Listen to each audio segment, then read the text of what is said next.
Introdução. A paz do Senhor a todos do grupo. Meu nome é Helena e vamos estudar a lição 12 do dia 20 de junho de 2021, o diaconato. Começamos aqui pela introdução. No primeiro século da era cristã, a igreja cresceu sobre o avivamento do Espírito e expandiu-se pelo mundo. Na mesma medida em que cresceu, surgiram também problemas na esfera social, demandando urgentes providências. Por uma sábia e unânime decisão em assembleia, a Igreja de Jerusalém escolheu 7 homens de moral ilibada e cheios do Espírito Santo para administrarem esse importante negócio. Nós encontramos em Atos, capítulo 6, versículo 3. Nesta lição, estudaremos esse importante ministério de serviço que, por causa de uma crise étnica na igreja, levou os apóstolos a proporem medidas que serviram de base para instituir a função diaconal.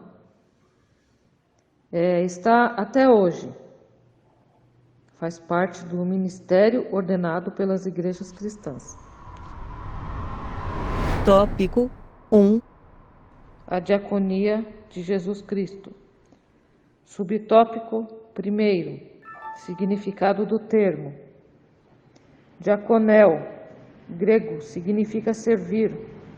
Servir é uma característica do discípulo de Jesus, e essa identidade está em todo aquele que é nascido de novo, pois é parte do próprio Cristo que habita em cada um de nós.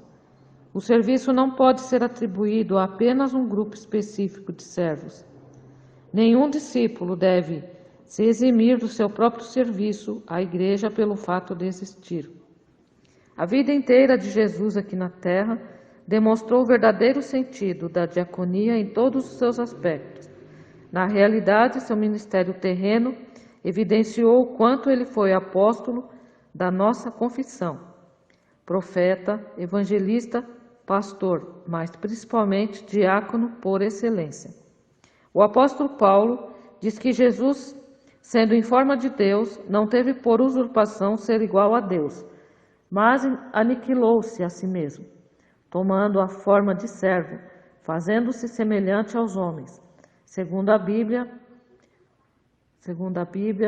tomando a forma de servo, denota o sentido de uma condição humilde. O termo diácono vem do grego diácono e significa servo. Há pelo menos 29 citações da palavra diácono no Novo Testamento, e ela é também usada de diferentes formas, tanto sendo relacionada à diaconia no ministério, como também à diaconia no servir às mesas. Diáconos são mordomos do serviço de Deus aos santos, servos que trabalham nos bastidores servindo e suprindo as necessidades dos irmãos.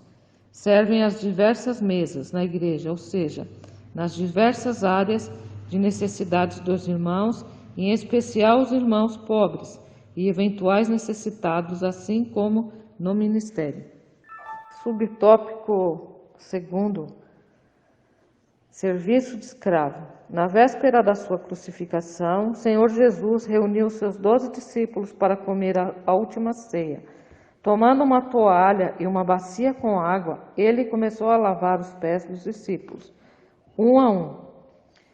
Não há atitude mais comovente do nosso Senhor como o relato do lava-pés, demonstrando o serviço, exemplo e humildade. A diaconia da toalha e da bacia é a convocação cristocêntrica para uma vida de serviço humilde. A diaconia da bacia e da toalha são símbolos de iniciativa, humildade e obediência. Jesus, então, se levanta da mesa e por que ele faz isso?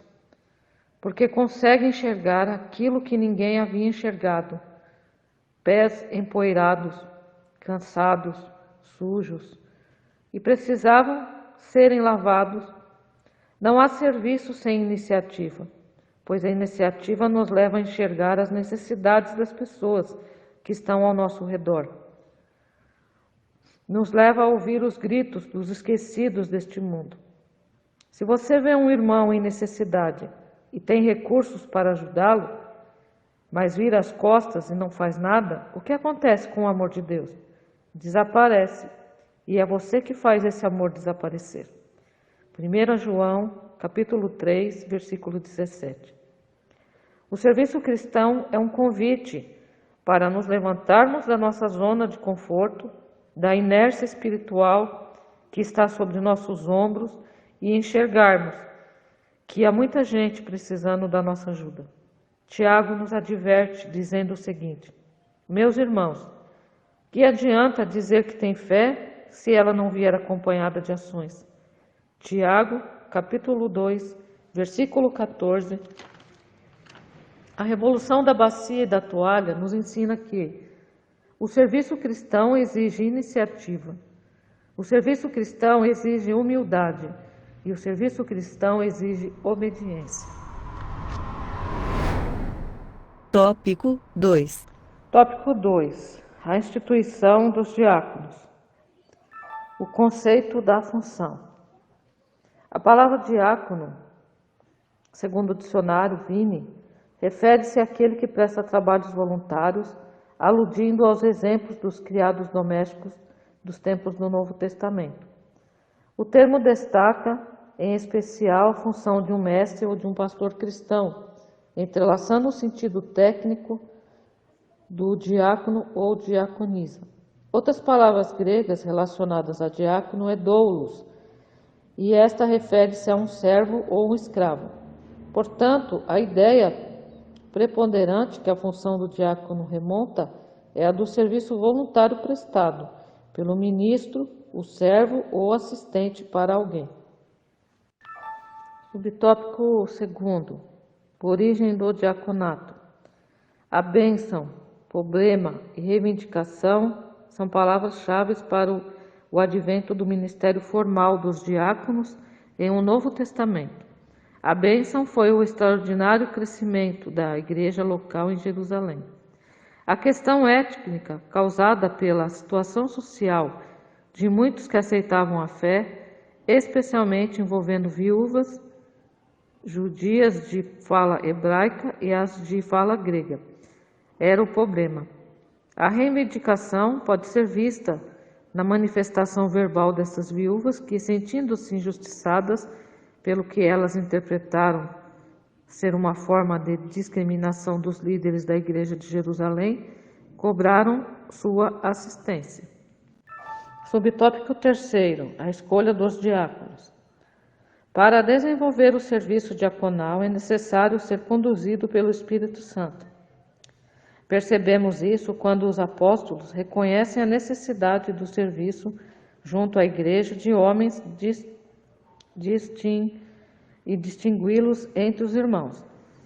Naquela situação específica, vejam a condição de homens a serem escolhidos: boa reputação, cheios do Espírito e da sabedoria. Para resolver um impasse que estava acontecendo em Jerusalém, orando e impondo-lhe as mãos, os apóstolos separaram 7 irmãos de boa reputação, cheios do Espírito Santo e de sabedoria, para administrar uma questão étnica e social.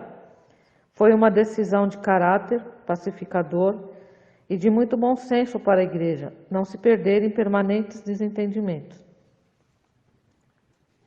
O objetivo era estimulá-la a resolver a questão reconhecendo o caminho equivocado antes aderido pelos líderes até aquele momento.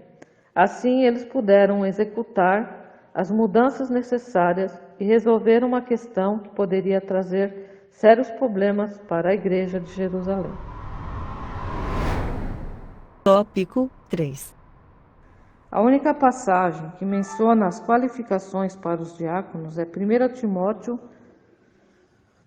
capítulo 3, versículo 8 ao 13. E nessa passagem, Paulo apresenta uma lista oficial, porém não exaustiva, dos requerimentos para os diáconos.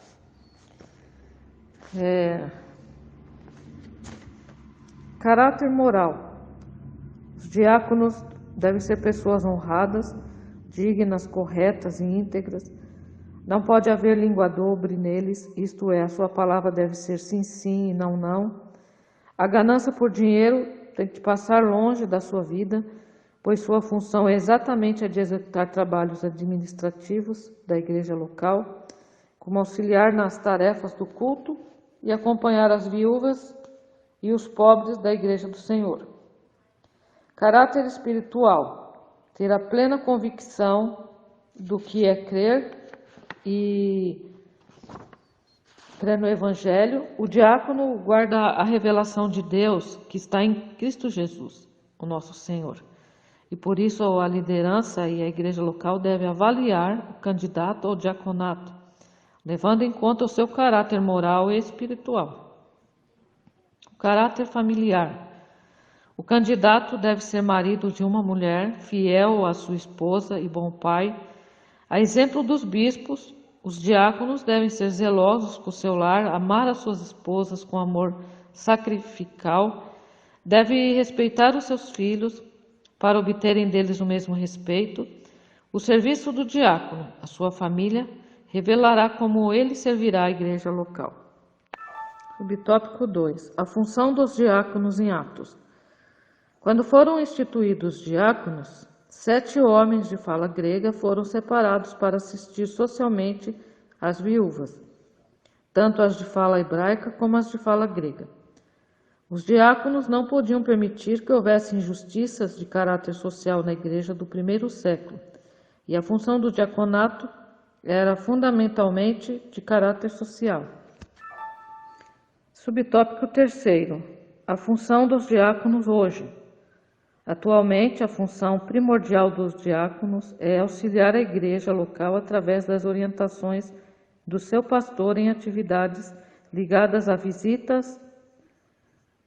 os enfermos, os necessitados e os desviados, bem como cuidar das tarefas espirituais ligadas ao culto, como a distribuir os elementos da ceia do Senhor, recolher as contribuições para a manutenção da igreja local, dízimos e ofertas, e auxiliar na ordem e na segurança da liturgia do culto, bem como de outras tarefas já mencionadas. Conclusão. O diaconato foi instituído pelos apóstolos de Cristo quando a comunidade cristã cresceu e precisou ter pessoas que pudessem resolver questões relacionadas a problemas sociais que demandavam atenção e cuidado.